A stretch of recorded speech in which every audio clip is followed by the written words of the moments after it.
ప్రతిరోజు పిల్లల కోసం, పనుల కోసం పరుగులు పెడుతూ ఉంటాను కానీ, ఆదివారం మాత్రం నేను చర్చ్‌కి వెళ్ళడానికి పనులతో పరుగులు పెడుతూ ఉంటానండి. ఆదివారం వచ్చిందంటే చాలండి, చాలా హడావిడి, ఏదో చిన్న పండగ సందడిలాగా మా ఇల్లు కళకళలాడుతూ ఉంటుంది. చెప్పాలంటే ప్రతిరోజు కంటే కూడా ఆదివారమే ఇంకా ఎక్కువ హడావిడిగా ఉన్నట్టుంటుందండి. పనులన్నీ చేసుకున్న తర్వాత స్టవ్ అంటించే ముందు నీట్‌గా క్లీన్ చేసుకుంటాను పొడి క్లాత్ తోటి. పద్దాకా కడగడానికి ఎక్కడవుతుందండి, మనకి సింకులు అలాంటివి లేవు కదా! ఇంకా టీ అయితే పెట్టేసి అత్తయ్యకి, మామయ్యకి ఇచ్చి నేను కూడా తాగడానికి చూశాను కానీ నా వల్ల కాలేదు, అంత వేడిది. పక్కన పెట్టేసి ఇక ఇడ్లీ పిండి అయితే కలుపుతూ ఉన్నానండి. ఇడ్లీ వేసే ముందే సాల్ట్ కలుపుతానండి. ఇంకా ఇడ్లీ రేకులకైతే నెయ్యి, నూనె అలాంటిది ఏమీ అప్లై చేయట్లేదు.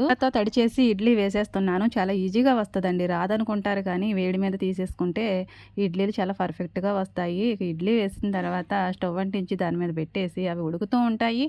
మరి అన్నం సంగతి కూడా చూసుకోవాలి కదండి. ఎసరు పెట్టేసాను ఆల్రెడీ, నీళ్ళు కూడా కాచేసాను. కూడా కడిగేసుకుని ఎసట్లో వేసేసాను. అన్నమేమో అత్తయ్య గారు చూస్తున్నారు. చాలా ఎక్కువగానే ఉన్నాయి కదని ఒక రోజు చేశానండి టమాటా పచ్చడి. ఇంకా డైలీ ఇదే కావాలంటున్నారు. ఏముంటదండి, టమాటా పచ్చడే చేస్తున్నాను. కొద్దిగా జీలకర్ర, చింతపండు, 4 ఎల్లుల్లి రెబ్బలు వేసేసి కచ్చా పచ్చగా రుబ్బితే టేస్ట్ సూపర్ గా ఉంటదండి. కిలో కన్నా ఇలాగే టేస్ట్ బాగుంటదండి. ఒక పక్క పనుల్ని, ఒక పక్క పిల్లల్ని వాళ్ళని మేనేజ్ చేసుకుంటూ పనులు చేసుకుంటూ ఉండాలంటే మొఖం చాలా షేపులు మారుతూ ఉంటుంది కదండి, చూస్తే అర్థమవుతుంది. ఇంకా కూర కోసం అయితే నేను పప్పులో వేస్ట్ చేస్తున్నాను కానీ మునకాకు మాత్రం వేయట్లేదు. ఫ్రీగా వచ్చేదంటే ఎవరికి పెద్ద నమ్మకం ఉండదు కదండి, కానీ నేను నమ్ముతాను. మునకాకు చాలా ప్రయోజనాలు కలిగిన ఆకు. ఆలోచన వచ్చిందే తడవండి, పక్కింటి వాళ్ళ దొడ్లోకి వెళ్ళి టపా టపామని 4 రొబ్బలు అయితే తెచ్చుకొచ్చేసి ఇదిగోండి నీట్గా కడిగేసి పప్పులో వేసేసి కుక్కర్ పెట్టేశాను.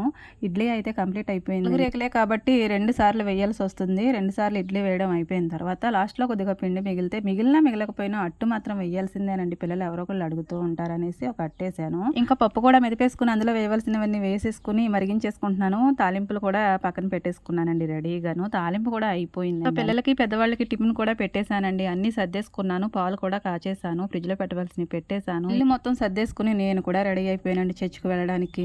ప్రతిరోజు ఎన్ని ఉరుకులు పరుగులు హడావిడి ఉన్నా ఈ ఆదివారం మాత్రం ఇంకా ఏదో స్పెషల్గా అనిపిస్తుందండి. ఈ ఉరుకులు దేవుడి కోసమే కదా అన్న తృప్తి అయితే నాకు ఉంటుంది. నచ్చితే లైక్ చేయండి.